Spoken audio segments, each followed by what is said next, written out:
মানিকগঞ্জ হানাদার মুক্ত দিবস আজ ১৯৭১ সালের এই দিন পাকিস্তানি বাহিনী মানিকগঞ্জের মাটি ছেড়ে পালিয়ে যায়। ২৫ মার্চ রাতে ঢাকায় ক্র্যাকডাউনের খবর পাওয়ার পরপরই মানিকগঞ্জের রাজনৈতিক নেতৃবৃন্দ বৈঠক করে তৎকালীন অবসরপ্রাপ্ত ক্যাপ্টেন আব্দুল হালিম চৌধুরীর নেতৃত্বে একটি বিপ্লবী পরিষদ গঠন করে। ওই রাতেই মানিকগঞ্জের ট্রেজারিতে রক্ষিত অস্ত্র ও গোলা বারুদ বের করে ছাত্র ও যুবকদের মাঝে বিতরণ করা হয়। শুরু হয় অস্ত্র প্রশিক্ষণ। এপ্রিল মাসের দ্বিতীয় সপ্তাহে হেলিকপ্টারে করে বিপুল পরিমাণ পাকিস্তানি সেনা মানিকগঞ্জ শহরে ঢুকে পড়ে। এরপর মুক্তিযোদ্ধারা সংগঠিত হয় এবং বিভিন্ন জায়গায় পাকিস্তানি সেনাদের সাথে তাদের যুদ্ধ হয়। মুক্তিযুদ্ধের ৯ মাসে মানিকগঞ্জে শহীদ হন ৫৮ জন মুক্তিযোদ্ধা। হত্যা করা হয় প্রায় ৭,০০০ নিরীহ মানুষকে, আহত হন ৪০ জন মুক্তিযোদ্ধা।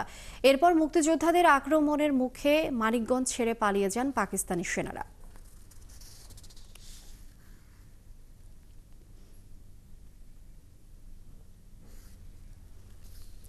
নীলফামারী হানাদার মুক্ত দিবস আজ ১৯৭১ সালের এই দিনে নীলফামারী সদর উপজেলাকে পাক হানাদার মুক্ত করে বীর মুক্তিযোদ্ধারা। ১৯৭১ সালে নীলফামারীতে ছাত্র জনতা ঝাঁপিয়ে পড়েন মুক্তির সংগ্রামে। শুরুতে মিটিং মিছিল আর সভা সমাবেশের মধ্য দিয়ে গড়ে ওঠে আন্দোলন।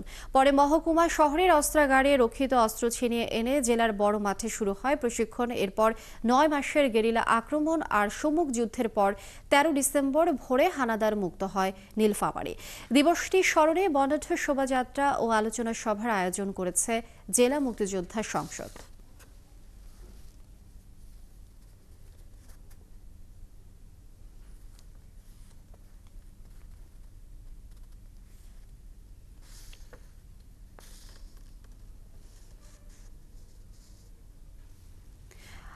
১৩ ডিসেম্বর নারায়ণগঞ্জের রূপগঞ্জ হানাদার মুক্ত দিবস। ১৯৭১ সালের এই দিনে মুক্তিযুদ্ধকালীন ৩ নম্বর সেক্টর কমান্ডার ও এস ফোর্স প্রধান মেজর জেনারেল KM শফিউল্লাহ বীর উত্তম তার বাহিনী এবং মিত্র বাহিনী নিয়ে রূপগঞ্জের মাটিতে পা রাখেন। স্থানীয় মুক্তিযুদ্ধকালীন কমান্ডার আব্দুল জব্বার খান পিনু ও তার বাহিনীকে সঙ্গে নিয়ে কড়াইতলায় বিজয়ের পতাকা তুলে রূপগঞ্জকে শত্রুমুক্ত করেন। এরপর ঢাকা অভিমুখে যাত্রা করেন। মুক্তিযুদ্ধে রূপগঞ্জের সূর্য সন্তান গোলাম রসুল বকুল সহ ১১ জন মুক্তিযোদ্ধার প্রাণের বিনিময়ে ১৯৭১ সালের এই দিনে রূপগঞ্জ শত্রুমুক্ত হয়েছিল। দিবসটি উপলক্ষে রূপগঞ্জ উপজেলা প্রশাসনের উদ্যোগে নানা আয়োজন করা হয়েছে।